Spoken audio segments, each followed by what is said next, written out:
If you type, "How long does it take to travel to Mars?" into a search bar, you get an exact answer in milliseconds. There are an estimated 1.7 billion websites online right now. To sift through every single one of them sequentially to find your answer in a fraction of a second is physically impossible. When you hit enter, a live hunt across the web doesn't actually begin. The heavy lifting was finished long before you started typing. Search engines do not search the live web. Instead, you're querying a meticulously pre-built information retrieval system that runs continuously in the background.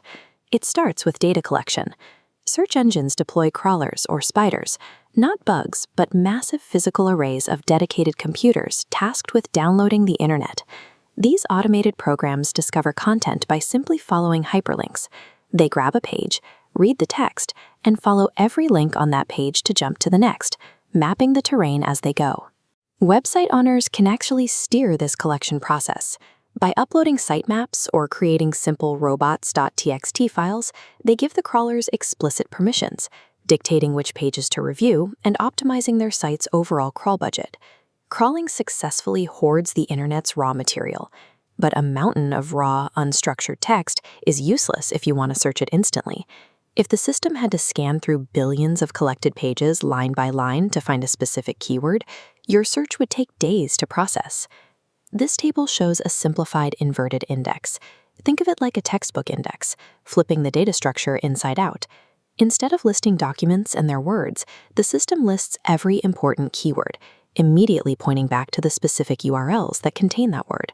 With a single lookup, the system immediately knows which pages are candidates.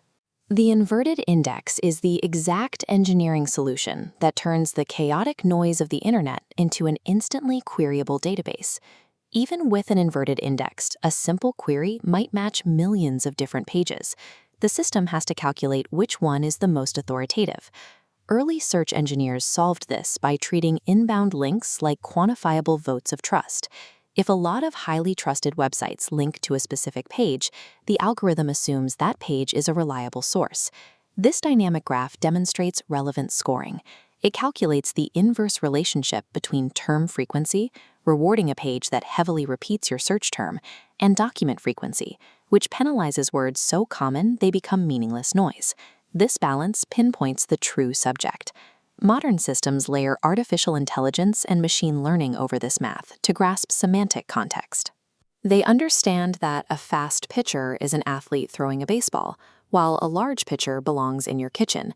The system uses these layered variables to generate a probabilistic prediction of human intent. But the math and the machine learning only get the system so far.